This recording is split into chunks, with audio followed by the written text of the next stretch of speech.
테크니컬 어드바이저입니다.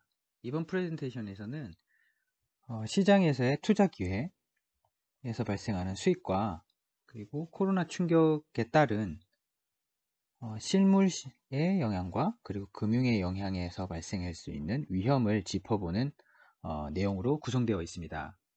구체적으로 한번 보시겠습니다.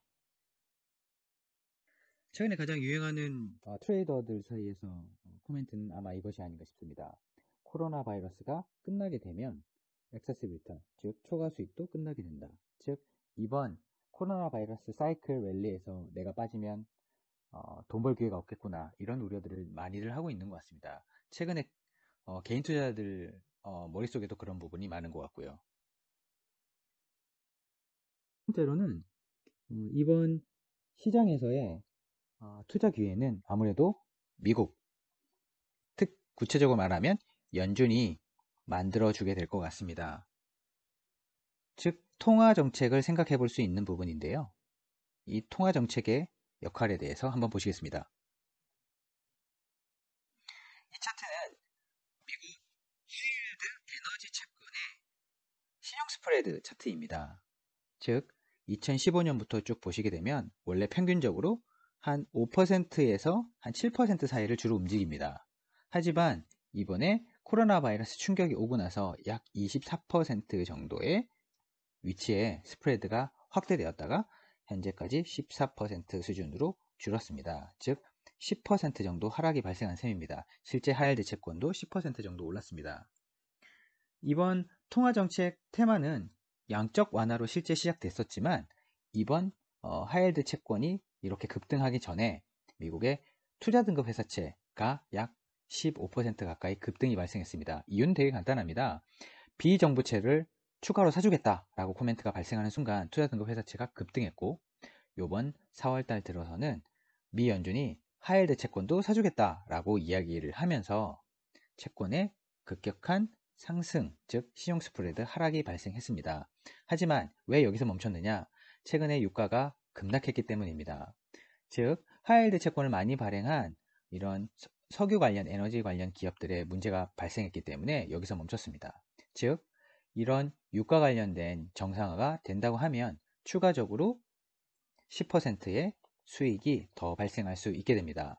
하지만 만약에 여기서 정상화가 조금 더 장기화되고 어렵게 된다라고 하게 되면 연말까지 이러한 기업들의 평균 이자 배당 수익률인 5에서 6% 정도의 수익이 예상되고 있습니다.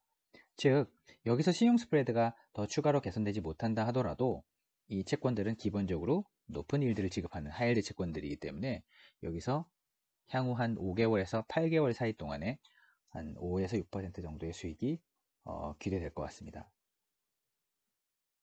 그러면 실질적으로 이런 타임라인에 대해서 저희가 직관적으로 이해할 수 있는 모건 스탠리 차트를 가지고 왔습니다. 모건 스탠리는 올해 4월 달에 미국의 확진자 수가 피크를 치고 그리고 내년 3월 정도에 이 모든 사항을 해결할 수 있는 백신이 개발될 것으로 보고 있습니다. 여태까지 4월 달까지는 모건 스탠리가 상당히 정확하게 맞춘 것 같습니다. 하지만 약간 우려되는 부분은 연말에 한 번 더 확진자 수가 급증할 수 있다라는 부분입니다. 즉 올해 하반기를 두고서 완전한 위험자산의 투자, 그러니까 주식이라든지 이런 투자가 조금 불편할 수밖에 없는 이유가 여기에 있습니다. 즉 따라서 올해 하반기는 채권을 통한, 즉 미 연준의 통화 정책에 기반을 한 채권을 통한 투자가 충분히 전략적으로도 우수할 것으로 보여집니다.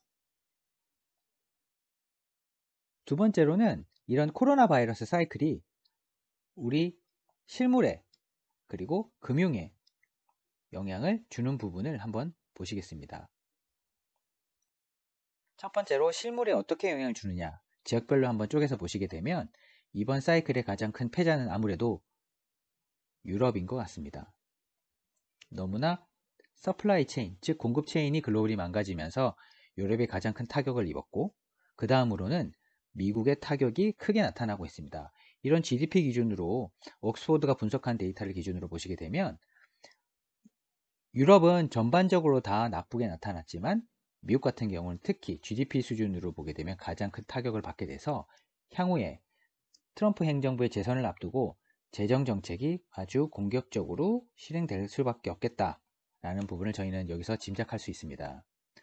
상대적으로 중국은 조금 자유로운 편입니다. 오히려.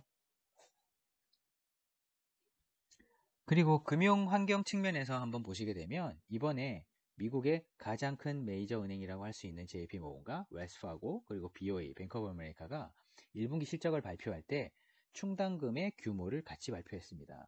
보시게 되면 아이러니하게 상업은행의 규모가 훨씬 큰 웰스파고와 BOA 같은 경우는 충당금이 상당히 크게 증가하긴 했지만 이번 사이클의 가장 큰 타격은 JP모건입니다. 아무래도. 왜 그럼 일반적인 소비나 리테일 부분에 영향이 큰 이번 코로나 바이러스 사이클에도 불구하고 왜 JP모건이 엄청난 충당금을 쌓게 됐을까라는 부분은 이 두 은행과의 차이가 투자은행 부문입니다.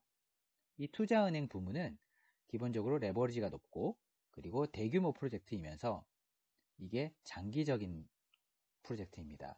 즉 이러한 부분에 이번 통화정책과 재정정책의 자금 투입이 크게 일어나고 있지 않습니다. 즉 정책의 베네핏을 누리기가 어려운 부분을 감안을 해서 JP모건이 대규모 손실을 인식한 것으로 보여집니다.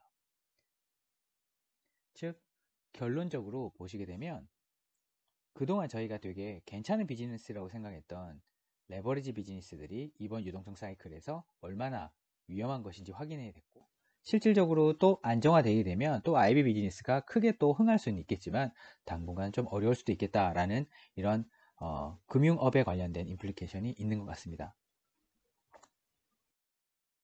요약하자면 전체 사이클상 올해 하반기는 아무래도 미국 채권을 투자하는 데에서는 상당히 유리한 시기인 것 같고 그리고 글로벌 환경 측면에서 보게 되면 결국 레버리지가 있는 비즈니스는 당분간 좀 어려울 것 같다. 즉 올해 연말에 진짜로 한 번 더 그 코로나 사이클상 확진자가 늘어나는 두 번째 웨이브가 오게 되면 그때가 위험자산을 담을 수 있는 주식과 같은 위험자산을 담을 수 있는 그런 시기가 되지 않을까라고 보여집니다. 여기까지 저희가 실질적으로 투자에 관련된 아이디어를 전달드렸고 만약에 Q&A나 이 자료나 관련된 데이터가 필요하시다면 언제든지 연락 주십시오. 감사합니다.